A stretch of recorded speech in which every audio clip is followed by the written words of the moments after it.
Auzubillahiminash-shaytanir-rajeem. Bismillahir-rahmanir-rahim. Dear students, अस्सलाम वालेकुम. Welcome to Online Academy with AD. Okay आज हमने पढ़ना है डिफेक्ट्स इन सॉलिड के बारे में. बेसिकली ये एडवांस सॉलिड स्टेट फिजिक्स का पहला टॉपिक है.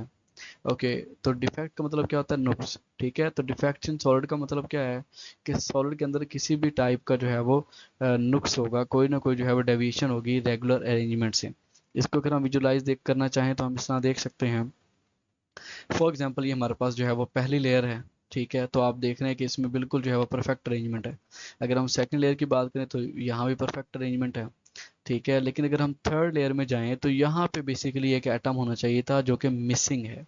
ठीक है, तो इसे बोलते हैं डिफेक्ट. ठीक है, तो यानी यहाँ पे एक एटम होना चाहिए था लेकिन यहाँ पे मिसिंग है. ठीक है, कोई भी डेविएशन रेगुलर अरेंजमेंट से उसे हम डिफेक्ट का नाम देते हैं. और अगर हम इसकी डिफाइन करना चाहें तो कुछ इस तरीके से कर सकते हैं.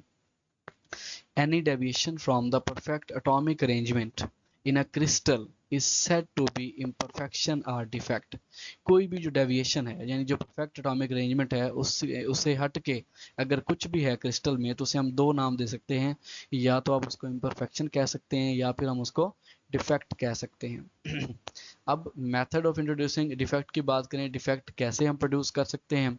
तो जो पहला है वो है adding alloying element to a metal. Metal के अंदर अगर आप फॉर एग्जाम्पल आप किसी भी चीज़ को हीट अप करते हैं, ठीक है, उसके वेपर बनाते हैं और वेपर को आप किसी सॉलिड की लेयर के ऊपर जो है वो सॉलिड के ऊपर लेयर बना देते हैं उसकी. ठीक है, तो क्या हो जाएगा, अब वो सॉलिड उसकी जो प्रॉपर अरेंजमेंट थी आपने उसको डिस्टर्ब कर दिया, आपने किसी और एलिमेंट की लेयर को उस सॉलिड के ऊपर जो है वो डेपोजिट कर दिया, जमा कर दिया. ठीक हो गया, तो तह बना दी. ये एक मेथड है किसी भी मटेरियल में डिफेक्ट प्रोड्यूस करने का. ठीक है, दूसरा जो मेथड है that is by removing atoms from the crystal. आप क्रिस्टल में से एटम को रिमूव कर दें जैसे मैंने अभी आपको दिखाया था. तो जैसे आप एटम को रिमूव करेंगे वहां पे एक वैकेंसी क्रिएट हो जाएगी, तो दैट इज डिफेक्ट. तो ये टू मेन मेथड्स हैं एक डिफेक्ट इंट्रोड्यूस करने के. तीसरे मेथड की तरफ अगर हम चलें, ठीक है, सॉरी, तीसरी चीज़ इफेक्ट. अब हमने उसमें डिफेक्ट तो प्रोड्यूस कर दिया लेकिन उसका असर क्या होगा. ठीक है, उसका असर किन चीज़ों पे होगा, तो अगर हम उनकी बात करें तो बेसिकली क्रिस्टल की स्ट्रेंथ के ऊपर उसका असर होगा, इलेक्ट्रिकल कनेक्टिविटी के ऊपर असर होगा, थर्मल कनेक्टिविटी के ऊपर असर होगा. यानी क्रिस्टल की सारी प्रॉपर्टीज चेंज हो जाती हैं जब हम उसमें डिफेक्ट प्रोड्यूस करते हैं. इसीलिए मैंने लिखा crystal imperfection have strong influence. Influence effect को बोलते हैं, असर को कहते हैं. कि क्रिस्टल के जो डिफेक्ट हैं, इम्परफेक्शन डिफेक्ट को ही बोलते हैं, नुक्स को कहते हैं. क्रिस्टल इम्परफेक्शन का बड़ा जो है वो गहरा असर होता है क्रिस्टल की प्रॉपर्टीज के ऊपर, जैसे स्ट्रेंथ, इलेक्ट्रिकल कनेक्टिविटी या थर्मल कनेक्टिविटी या उसके जो है वो मेल्टिंग पॉइंट, बॉइलिंग पॉइंट, ये सारी चीज़ों के ऊपर इसका इफेक्ट होगा डिफेक्ट का. ओके, अब हमने जो है वो डिफेक्ट तो प्रोड्यूस कर दिया लेकिन सम टाइम अब नुक्स. वैसे तो हम किस चीज़ में अगर डिफेक्ट देखें तो हम कहते हैं जी उसका नुकसान होता है हमें, लेकिन क्रिस्टल के अंदर या सॉलिड के अंदर जब हम डिफेक्ट प्रोड्यूस करते हैं तो उससे हमें बड़े फायदे होते हैं. ठीक है, पहला एडवांटेज जो है वो क्या है, the conductivity of some semiconductor is due entirely.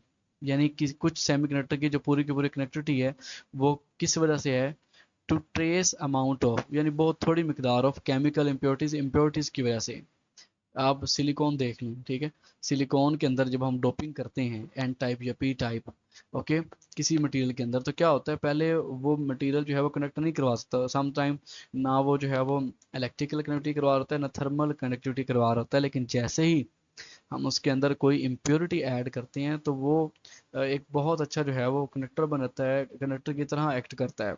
तो उसकी इलेक्ट्रिकल कनेक्टिविटी कंडक्टर से भी समटाइम्स ज़्यादा हो जाती है, तो डिफेक्ट प्रोड्यूस करने का उल्टा हमें फ़ायदा होता है. दूसरी एडवांटेज देखें तो colour luminance of many crystal.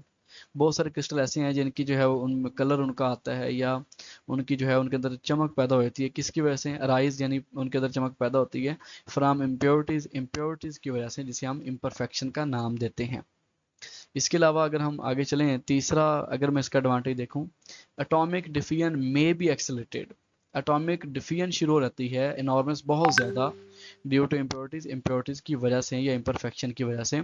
अब इसकी लॉजिक क्या है, तो मैं दोबारा यहाँ वापस जाऊँगा. फॉर एग्जांपल देखिए, हमें पता है सॉलिड के अंदर जो है एटम्स हैं वो बड़े कंजेस्टेड होते हैं, यानी बिल्कुल उनमें इंटरमॉलिक्यूलर फोर्सेस बहुत ज़्यादा होती हैं, वो हिल भी नहीं सकते, यानी सिर्फ थोड़ा सा हिलते हैं, वाइब्रेट करते हैं, लेकिन वो मूव नहीं कर सकते सॉलिड के अंदर।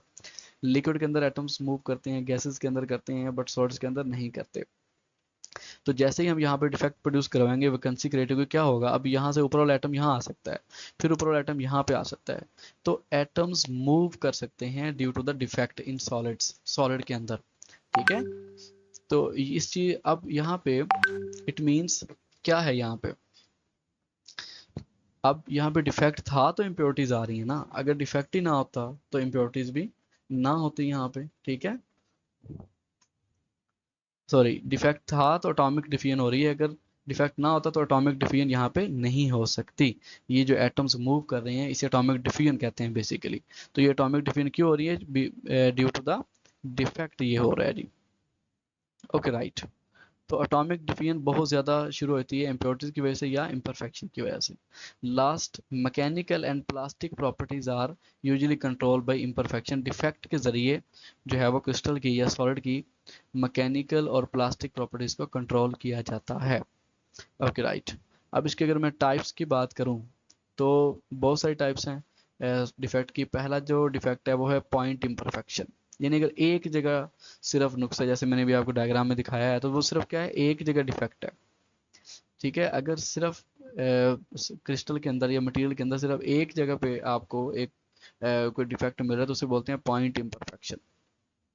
अगर पूरी की पूरी लाइन ही, जैसे मैंने लेयर्स शो की हैं, अगर पूरी की पूरी लेयर में ही डिफेक्ट है तो उसे हम बोलते हैं लाइन इम्परफेक्शन। इनको हम डिटेल में आगे पढ़ेंगे, और ये वन डायमेंशनल डिफेक्ट होगा। राइट।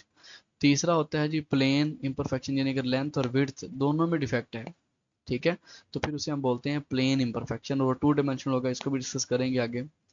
वॉल्यूम इम्परफेक्शन क्या होता है, अगर लेंथ विड्थ और हाइट तीनों में ही डिफेक्ट जो है वो मूव कर रहा है, इट मीन्स कि उसे हम क्या कहेंगे, volume imperfection. Like cube type अगर कोई क्रिस्टल है उसके अंदर डिफेक्ट है तो उसे हम बोल रहे हैं वॉल्यूम इम्परफेक्शन।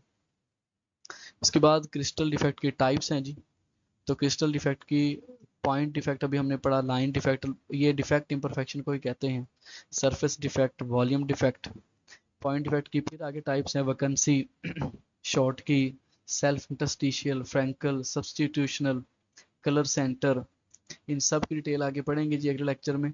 और लाइन डिफेक्ट की टाइप है एज डिसलोकेशन, सेक्रेट डिसलोकेशन, ये भी हमारे सिलेबस का पार्ट है तो इसको भी हम डिटेल में पढ़ेंगे। सरफेस डिफेक्ट की जस्ट डिफाइन पढ़ेंगे, मजीद इसकी डिटेल हमारे सिलेबस में नहीं है।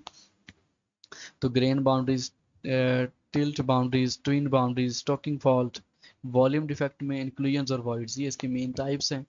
तो ये these are the main types of crystal defects. Next इंशाल्लाह नेक्स्ट लेक्चर में पढ़ेंगे। आई होप आपको लेक्चर समझ आएगा। If you like the video then please like share and subscribe. अल्लाह हाफिज़।